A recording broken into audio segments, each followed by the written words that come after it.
Hey Honest community, before we dive into this episode, we've got a quick free favour to ask. If you enjoyed the Honest Property podcast, please hit like, follow and subscribe wherever you're listening from. It helps us grow, reach more people and bring on guests that you want to hear from. Thanks for being a part of this. We appreciate you more than you know.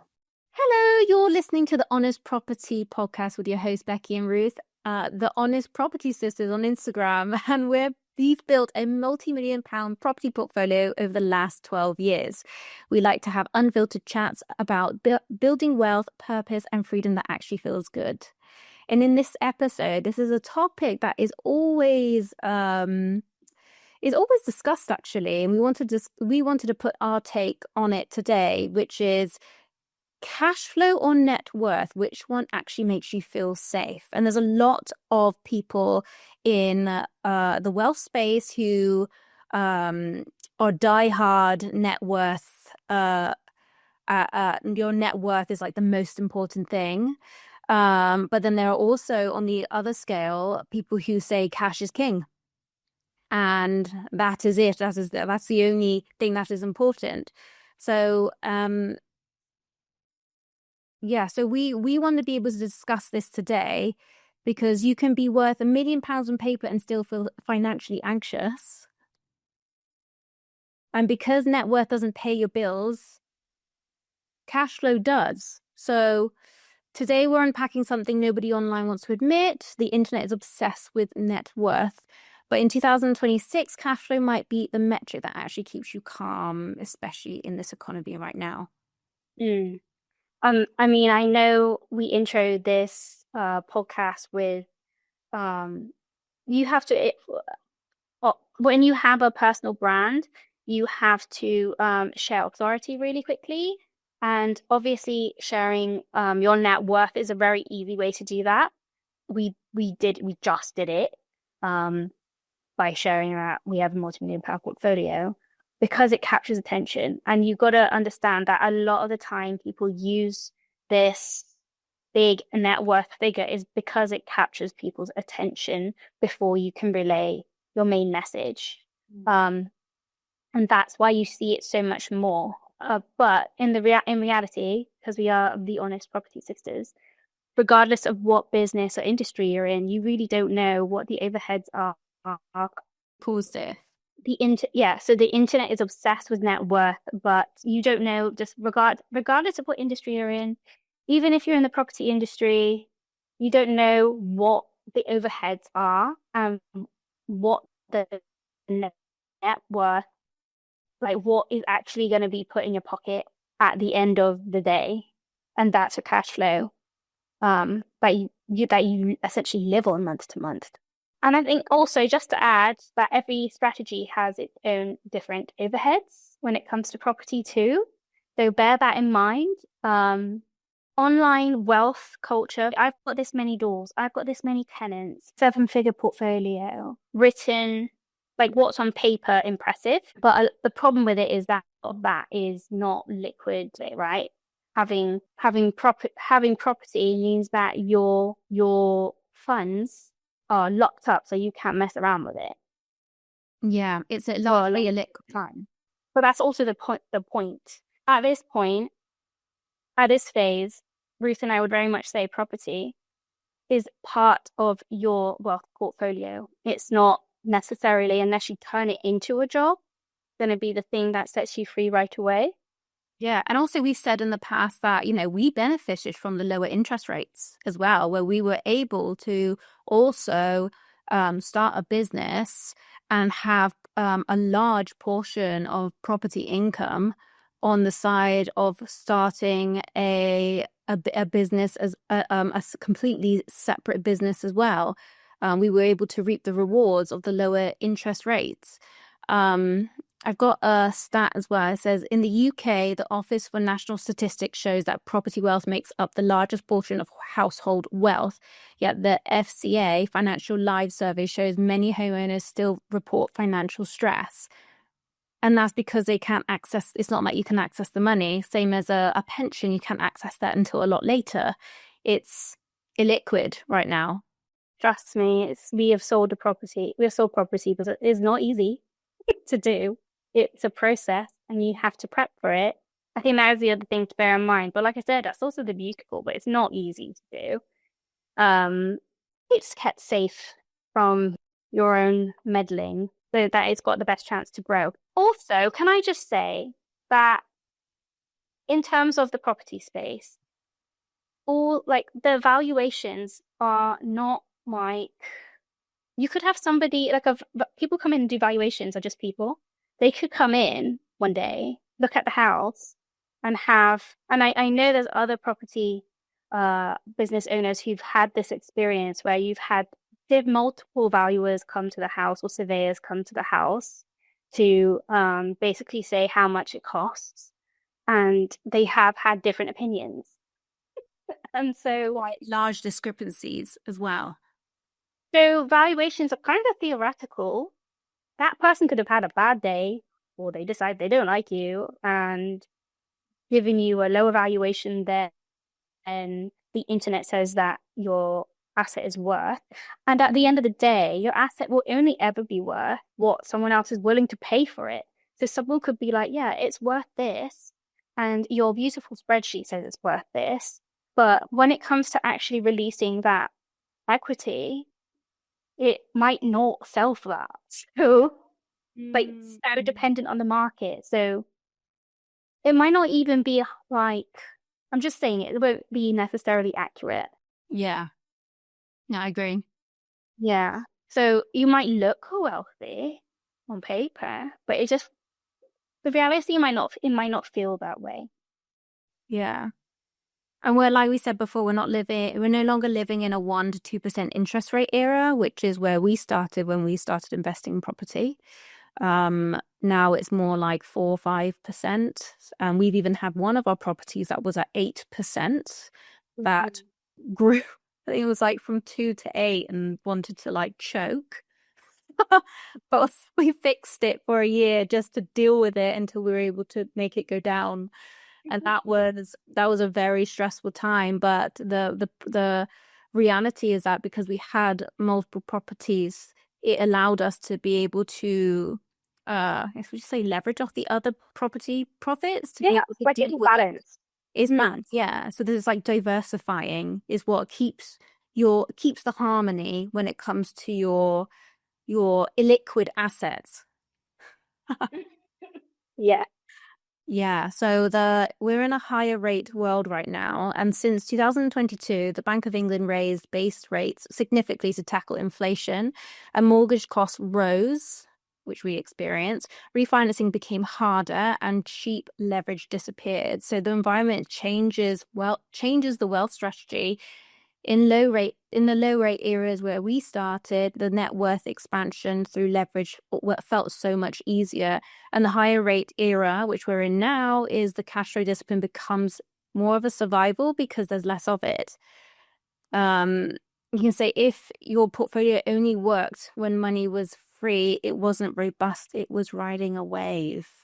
Most brokers specialise in residential mortgages, which is not what actual property investors need. So when you need bridging finance or specialised buy-to-let mortgage, you're explaining your strategy to someone who's never done a deal themselves. That's why we work with Scale Property Finance. They're specialists in bridging finance, actual property investors who've borrowed from these lenders themselves. They know exactly which lenders work best for investors because they've been in your shoes. Simple, fast, flexible finance when you need it. If you're looking for a broker who actually understands property investing, then check out scalepropertyfinance.co.uk. Tell them we sent you and they'll knock £100 off your brokerage fee. This is why it's so important to diversify and stress test whatever you require. Because those rates, I think at the time, admittedly, we were like, oh, wow, 2%, fantastic. 1 to 2%, fantastic. We could always be like that. It's easy to forget that was like peak time. I'll also say, go down. I also want to say, like, we were 20, like, we didn't have life experience to know, we didn't go through the 80s crash. We didn't go through any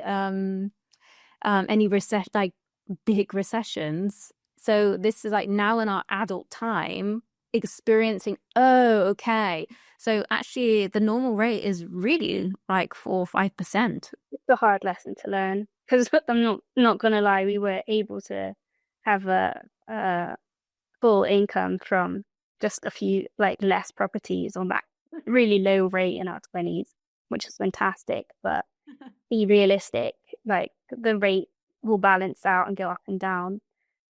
And you need to adjust for that change, Yeah. especially if you are using lenders to help you on your journey, which most investors do. Yeah, and even though our the equity in the properties have more than doubled already, the cash flow at this rate is less than it was when we It's were not 2%. And you've just got to ride through those waves. And like Becky said, we sold a property because it just didn't make sense anymore. And sometimes, we were always taught to hold on, but sometimes holding on doesn't always make sense. If right now you are trying to, I saw this other person who on social media who he had like 40 properties, and he was like, I'm cash flowing from them, but I'm not like earning anything from them. They're like I'm having to deal with repairs. That's eating up all of my cash flow. And I think you're being missold. You're being missold too if you're in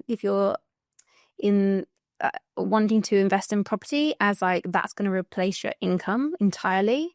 You need to have some sort of business alongside. I think a lot of people now, especially entrepreneurs who invest in, who have multiple properties, realize the value of making sure that they have another multiple sources of income coming in that doesn't rely on just rental income. Yeah, definitely. I think if you're going to be living in the UK, I want to pay UK. For context, Teresa and I now are largely based in Asia, where the cost of living is not the same as the UK, significantly less, but we're still able to achieve great quality of life by doing this. If you're going to choose to live in the UK, especially, and pursue property for us at this point in time, if you want a peaceful strategy and you're not looking to replace your job right away, is a great wealth storage asset as part of your wider portfolio.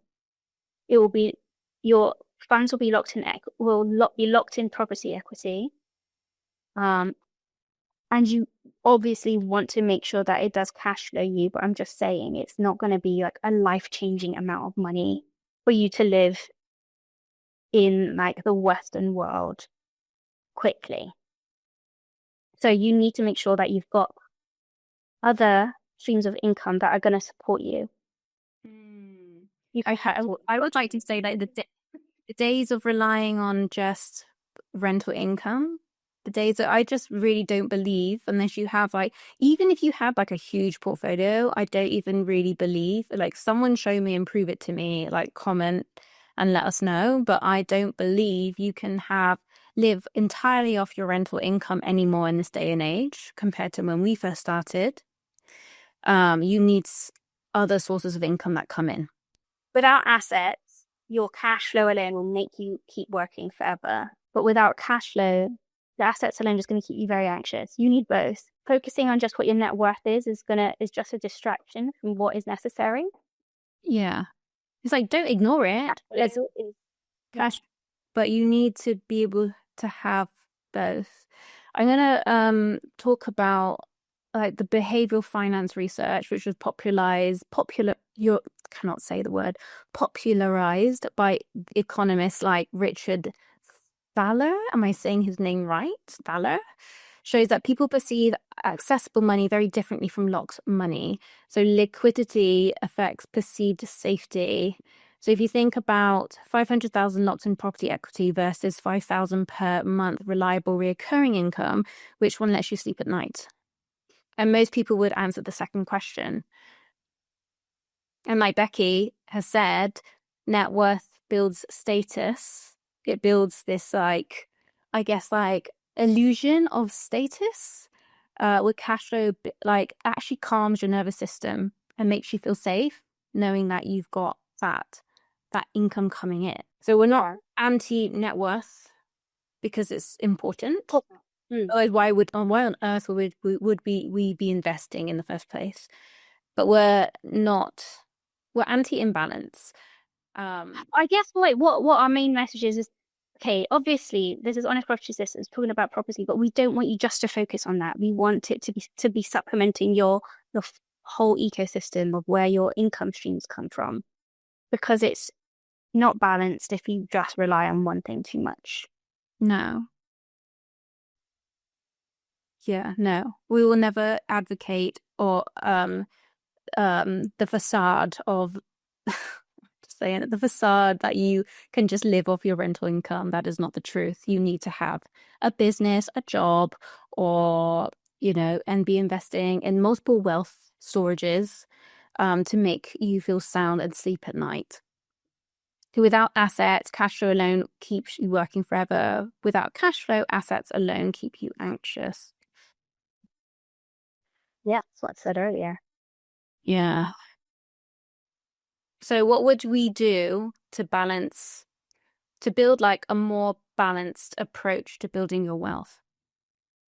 Before we continue, here's a quick thought. Ever feel like there's just never enough time to focus on what really matters in your business? You don't have to do it all alone. As they say, a great team makes everything easier. That's why we've partnered with the Freedom Geek.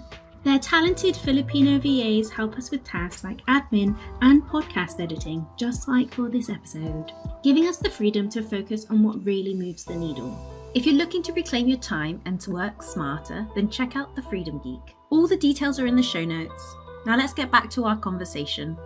So where is your immediate income? So make yourself feel safe. The stage one would be build your emergency fund. Some people just go straight into trying to invest. Like there's a whole generation of, like they say the Gen Zs are the ones that invest, like always want to constantly invest. But I don't know if you think it's a good or a bad thing, but they invest more than putting money away into emergency fund. No. And I think start with the one that is going to give you the instant cash before even trying to invest at all, because you need to be able to access. Yeah, you need it accessible, and you don't want to be riding on the market, or you don't want like your investment to dip before it goes up again at a time when you need it. So, but some people also say about, you need to be, even if it's like £1, invest it now. And it's like, yeah, but if you don't have the other more liquid money available, then I don't personally think that you should be investing anything until you've sorted that out first. And it doesn't mean you have to build this huge emergency fund for like a year, 3 to 6 months, depending on where you are, or reducing your cost of living will help you get to that emergency fund quicker for you to then feel safe to invest. So I reckon 3 to 6 months is more than enough, depending on yourself. Figure out where your recurring revenue is coming from. Is that going to be coming from your business? Like, do you have a recurring? Most business owners don't have a recurring model. It's kind of like, let's hope for the best every month. But if you can have a recurring revenue, whether it's through your job or your business, and secure that, and then lower your fixed costs. So lower the cost of your living and or your business costs. And then step 2 would be build. Then you're at a point where you can build appreciating assets. So you can start investing in property, index funds, equity stakes. That you're at a point then that you can start growing your money. And then stage 3 is learning how to protect it and avoid over leveraging yourself. Making sure you've got good buffers in place for every aspect.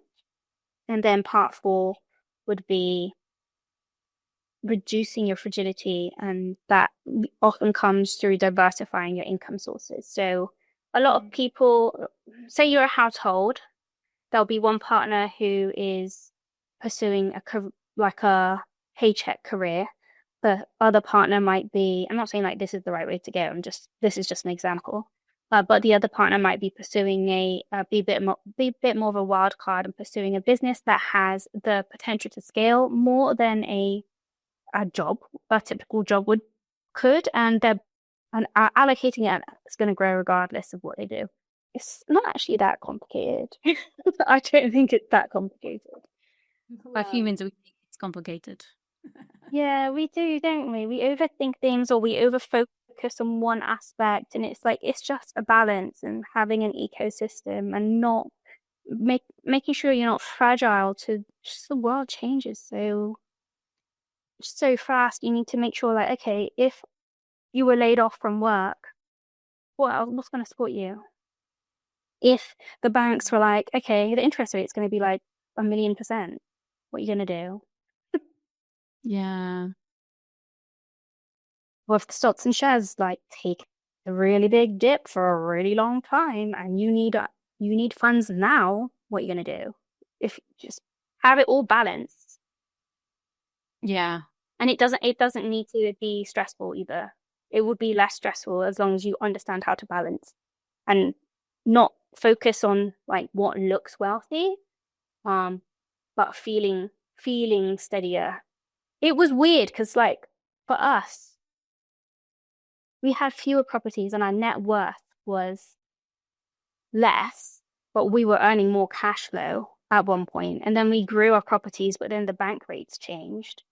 So our net worth hit multi-millions, but then Then took a dip. our cash flow took a dip. And it like focus on what makes you and your life feel steady now. So you've just got to ride the wave. Well, wealth is not holding on to wealth is not meant to be easy. So it is important to always make sure that you are finding other sources of income to be able to manage, being able to keep that. And otherwise everyone would be doing it, wouldn't they? So to wrap up this podcast, I think we can agree that net worth is a long-term power. It's something, but like, don't let it get to your ego. Yeah, don't let it get to the ego. It really doesn't mean anything. Like, it may make you feel a little bit comfortable, but like, you can't access it. Cash flow is what lets you sleep at night, gives you the short-term peace. Yeah, But the net worth gives you the long-term peace. Yeah, long-term peace, short-term peace.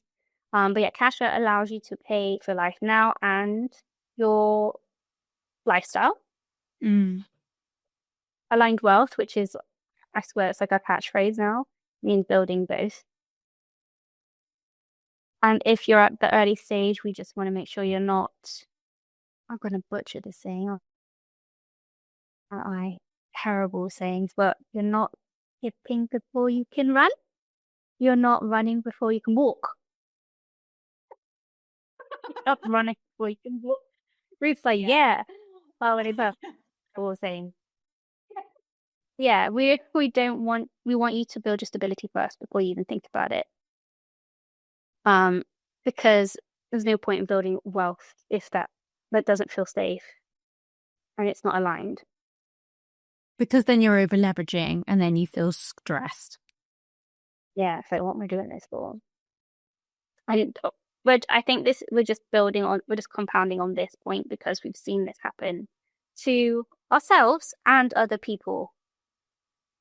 And don't want you to be making that same mistake. So yeah, I think to end this conversation, we want you to build wealth to create optionality and not pressure for yourself, because that's the point. You only have one life.